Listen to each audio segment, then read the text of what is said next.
नमस्कार दोस्तों, आप सभी को हमारे चैनल पर आज हम आपको लेकर चलेंगे एक रहस्यमय यात्रा पर। मृत्यु के तुरंत बाद आत्मा का क्या होता है दोस्तों? मृत्यु एक ऐसा विषय है जिसने सदियों से मानव सभ्यता को सोचने पर मजबूर किया है।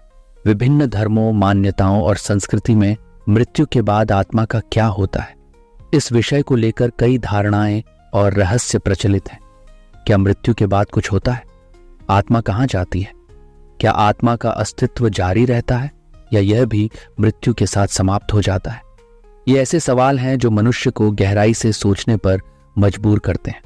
दोस्तों, आज हम इन्हीं सभी सवालों का जवाब इस वीडियो में जानेंगे, तो वीडियो को अंत तक जरूर देखें और हाँ, वीडियो को लाइक, शेयर और चैनल को सब्सक्राइब जरूर करें, जिससे हमारे वीडियो का हर एक अपडेट आपको मिलता रहे। आपका ज्यादा समय न लेते हुए वीडियो शुरू करते हैं। कई धार्मिक और आध्यात्मिक दृष्टिकोण के अनुसार मृत्यु के तुरंत बाद आत्मा शरीर से बाहर निकल जाती है। शरीर की मृत्यु के बाद आत्मा को उस भौतिक रूप में कोई आवश्यकता नहीं रहती है। जैसे ही शरीर प्राण त्यागता है, आत्मा अपनी अगली यात्रा के लिए तैयार होती है। लेकिन यह यात्रा सरल नहीं होती।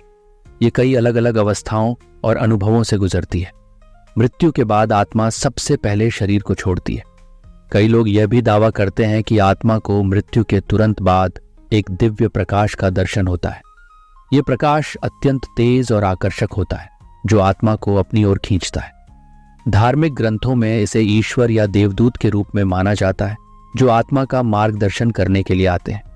मृत्यु के तुरंत बाद आत्मा के सामने उसके जीवन की पूरी झलक दिखाई जाती है। ये एक प्रकार की आत्म समीक्षा होती है, जिसमें आत्मा अपने किए गए कर्मों, गलतियों और अच्छे कार्यों का विश्लेषण करती है। यह प्रक्रिया आत्मा को यह समझने में मदद करती है कि उसके कर्मों का क्या परिणाम हुआ है और उसे अगले जीवन में कौन सी जन्म मिलेगी। कुछ धार्मिक मान्यताओं के अनुसार आत्मा का अंतिम लक्ष्य मोक्ष प्राप्त करना है, जो जन्म और मृत्यु के चक्र से मुक्ति दिलाता है। जब आत्मा मोक्ष प्राप्त करती है तो वह ईश्वर के साथ मिल जाती है और उसे फिर कभी पुनर्जन्म नहीं लेना पड़ता। यह अवस्था आत्मा की शुद्धि और पूर्णता की स्थिति मानी जाती है। यह भी कहा जाता है कि कुछ आत्माएं मृत्यु के बाद भटकती रहती हैं। इन आत्माओं को भूत या प्रेत के रूप में जाना जाता है। यह अवस्था तब आती है जब आत्मा किसी अधूरे कार्य या तीव्र इच्छाओं के कारण बंधी रहती है। कई बार आत्माएं अपने परिवार या प्रियजनों के आसपास भी रह जाती हैं, जब तक कि उन्हें पूर्ण संतोष या मुक्ति न मिल जाती।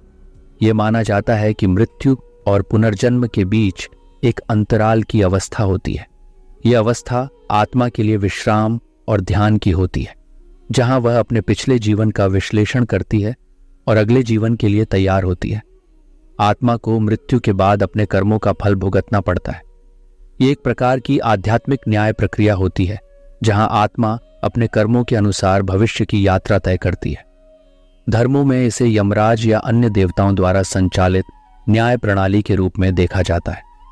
आत्मा की यात्रा में कई बार उसे आध्यात्मिक मार्गदर्शक या गुरु का सहारा मिलता है।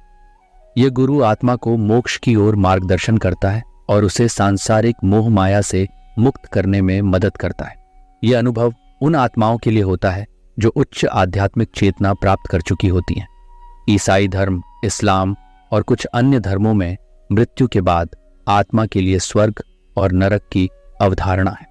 यह माना जाता है कि अच्छे कर्मों वाली आत्माएं स्वर्ग जाती हैं, जहां उन्हें ईश्वर की निकटता में सुख मिलता है।